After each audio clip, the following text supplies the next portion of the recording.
Hello friends, welcome to Fisha's kitchen. இன்றைக்கி வந்து ஒரு க்ளீனிங் வீடியோ தான் உங்களோட ஷேர் பண்ண போகிறேன். ஸோ அன்றைக்கி வந்து பார்த்திங்கன்னா நாள் தான் வந்து பாப்பாவோட பர்த்டே. வீடு வந்து ரொம்ப மெஸ்ஸியாக தான் இருந்துச்சு. பட் எல்லாமே வந்து நம்ம க்ளீன் பண்ணாமல் எது ரொம்ப வந்து மோசமாக இருக்கோ அந்த இடத்த மட்டும் க்ளீன் பண்ணலாம் அப்படின்னு சொல்லிட்டு பிளான் பண்ணியிருந்தேன் காலையிலேயே. இன்னொன்று என்ன அப்படின்னா, நம்ம க்ளீனிங் பண்ணுறோம் அப்படின்னா நம்ம வந்து மொத்தமாக இழுத்து போட்டு பண்ணவே கூடாது. அது நம்மளால் பண்ண முடியாது, நம்மளுக்கு ரொம்ப டயர்டாகிடும். அது மட்டும் இல்லாமல் சின்ன குழந்தைங்கள வச்சுருக்கோம் அப்படின்னா நம்மளால் ஃபுல் ஃபோக்கஸ்டாக வந்து க்ளீனிங் பண்ணவே முடியாது. கொஞ்சம் இங்கே பண்ணுவோம், கொஞ்சம் அங்கே பண்ணுவோம். அப்போ என்ன ஆகிடும் அப்படின்னா நம்மளால் எதுவுமே சரியாக பண்ண முடியாமல் நம்மளுக்கு ரொம்ப வந்து ப்ரெஷர், டென்ஷன்லாம் ஆகிடும். அதனால வந்து நம்ம ஒரு நாளைக்கு ஒரு க்ளீனிங் வேலைன்னு சொல்லி நம்ம ஷெட்யூல் பண்ணி வச்சுக்கிட்டோம் அப்படின்னா நம்மளுக்கு ரொம்ப ஈஸியாக இருக்கும். நம்மளுக்கு வந்து ரொம்ப வந்து நம்ம வீடை போட்டு ரொம்ப குப்பையாக்கி அந்த மாதிரி பண்ணாமல் ஈஸியாகவே வந்து நம்மளுக்கு வந்து க்ளீனிங் வேலையை வந்து முடிச்சிடலாம். ஸோ அன்றைக்கி பார்த்திங்க அப்படின்னா ஃபஸ்ட்டு பாப்பாவோட டேபிளை க்ளீன் பண்ணிவிட்டு அப்புறம் வந்துட்டு இந்த ட்ரெஸ்ஸிங் டேபிள் இருக்கு இல்லையா, இதை வந்து க்ளீன் பண்ணணும். ஏன்னா இந்த ட்ரெஸ்ஸிங் டேபிள் வந்து ஏன் இவ்வளோ மெஸ்ஸியாக இருக்குன்னா, நாள் தான் வந்து பாப்பாவுக்கு இந்த மேக்கப் போட்டது இதெல்லாம் வந்து எடுத்து போட்டு அப்படியே போட்டாச்சு. ஸோ அதை வந்து ஃபுல்லாக க்ளீன் பண்ணிடலாம் அப்படின்னு சொல்லிட்டு இதுவும் வந்து ஒரு 2 வீக்ஸ் ஆயிடுச்சு க்ளீன் பண்ணி. அதனால் ஃபுல்லாகவே வந்து நான் தொடச்சிட்டே வந்துட்டு அரேஞ்ச் பண்ணி வச்சிட்டேன். கண்டிப்பாக வந்து எல்லா ஒரு வேலையை வந்து இந்த ரெண்டு வாரத்துக்கு ஒரு வாட்டி, ஒரு வாரத்துக்கு ஒரு வாட்டி அப்படின்னு சொல்லி ஷெட்யூல் பண்ணிக்கணும். இப்போ வந்து ஃபார் எக்ஸாம்பிள் இப்போ டாய்லெட் எடுத்தோம் அப்படின்னா கண்டிப்பாக 2 டேஸ்க்கு ஒன் டைம் நம்ம க்ளீன் பண்ணி தான் ஆகணும். அது மாதிரி ஒரு வேலையை ஒரு க்ளீனிங்கை வந்துட்டு நம்ம ஒரு வாரத்துக்கு ஒரு வாட்டி, 2 நாளைக்கு ஒரு வாட்டி அப்படின்னு சொல்லி நம்ம வந்து நோட் பண்ணி கூட வச்சுக்கலாம். ஒரு பேப்பர்லையோ இல்லை ஒரு நோட்லேயோ நம்ம நோட் பண்ணி வச்சிட்டோம் அப்படின்னா நம்மளுக்கு பண்ணுறதுக்கு ஈஸியாக இருக்கும். நம்ம வந்து மறக்காமல் பண்ணுவோம் அந்த வேலையை. டீப் க்ளீனிங் அப்படின்ற ஒரு விஷயம் வந்து நம்ம பண்ணோம் அப்படின்னா அது வந்து நம்மளுக்கு உண்மையாகவே ரொம்ப கஷ்டம். அதை வந்து நம்ம வந்து ஸ்கிப் பண்ணணும் அப்படின்னா கண்டிப்பாக இந்த மாதிரி ஒரு நாளைக்கு ஒரு வேலை அப்படின்னு சொல்லிட்டு நம்ம ஒரு ஷெட்யூல் பண்ணி வச்சுக்கிட்டோம் அப்படின்னா நம்மளுக்கு க்ளீனிங் வந்து ரொம்ப ஈஸியாக இருக்கும்.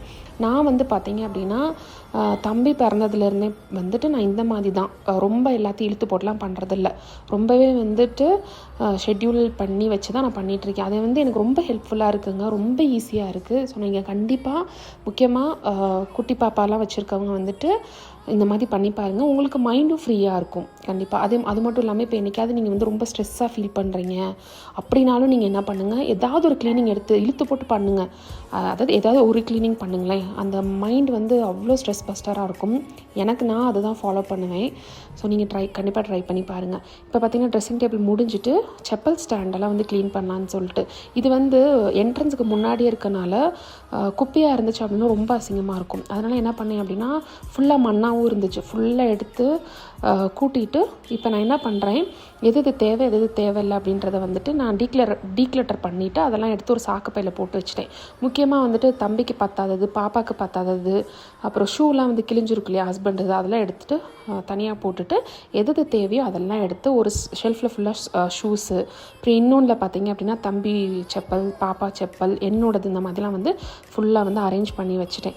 ஸோ உண்மையாகவே அரேஞ்ச் பண்ணதுக்கப்புறம் பார்த்தா அவ்வளோ நீட்டாக இருந்தது. பட் இது என்னங்க, ஒரு 2 நாள் இப்படி இருக்கும், 3ஆவது நாள் பார்த்திங்கன்னா திருப்பி அதே மாதிரி தான் இருக்கும். அதனால் நான் என்ன பண்ணுவேன் அப்படின்னா ஒரு 3 நாளைக்கு ஒரு வாட்டி வந்து கண்டிப்பாக செப்பல் ஸ்டாண்ட் அரேஞ்ச் பண்ணி தான் ஆகணும், வேறு வழி இல்லை.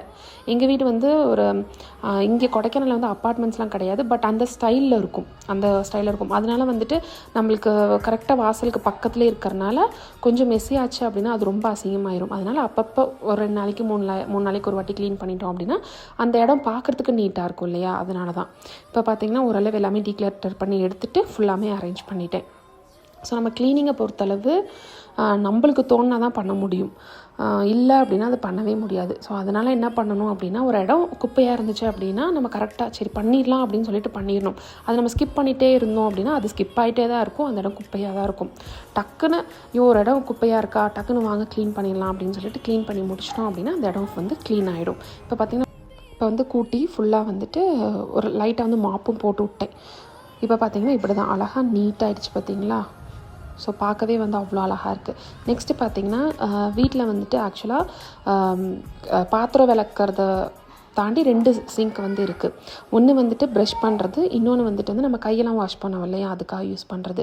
ஸோ இது வந்து நாங்கள் ஹேண்ட் வாஷ் பண்ணுறதுக்கு வந்து இதை வந்து நம்ம கண்டிப்பாக வந்துட்டு பார்த்திங்கன்னா ஒரு டெய்லியுமே க்ளீன் பண்ணுற மாதிரி தான் இருக்கும். பட் நான் வந்து அப்படி பண்ண மாட்டேன். எனக்கு எப்போ டைம் கிடைக்குதோ அந்த டைமில் வந்து நான் க்ளீன் பண்ணி விட்டுருவேன். ஸோ நான் வந்து அதுக்கு என்ன லிக்விட் யூஸ் பண்ணுறேன் அப்படின்னா பவர் லிக்விட். இங்கே வந்து லோக்கல் மார்க்கெட்டில் வந்து அது கிடைக்கும். ஆக்சுவலாக 10 rupees ஒரு பேக்கெட்டு. அது வந்து டப்பாலெலாம் கிடைக்கிறது கிடையாது. ஸோ அதை போட்டு நம்ம க்ளீன் பண்ணோம் அப்படின்னா அவ்வளோ சுத்தமாகுதுங்க. நான் வந்து துணி துவைக்கிறதுக்குமே நான் அதான் யூஸ் பண்ணுறேன். அவ்வளோ சூப்பராக வந்து வாஷ் பண்ணி கொடுத்துருது. இப்போ பார்த்திங்கன்னா மேலே வந்து கிளாஸ் இருக்கும். ஸோ அதையும் வந்து கையோட க்ளீன் பண்ணிட்டோம் அப்படின்னா பார்த்திங்கன்னா பார்க்குறதுக்கு க்ளீன் பண்ணதுக்கப்புறமா பார்க்குறதுக்கு இப்படி தான் இருக்குது. ஸோ அவுட்புட் வந்து சூப்பராக இருந்துச்சு. அடுத்து பார்த்திங்கன்னா அப்படியே வெளியில், அதாவது நான் துணி காய வைப்பேன் இல்லையா, என்னோடய வீடியோஸ் ஃபாலோ பண்ணுறவங்களுக்கு தெரியும். நான் துணி காய வைக்கிறதுக்கு பக்கத்தில் வந்து இந்த மாதிரி ஒரு சிங்க் இருக்குது. இதில் தான் வந்து நாங்கள் ப்ரஷ் பண்ணுவோம்.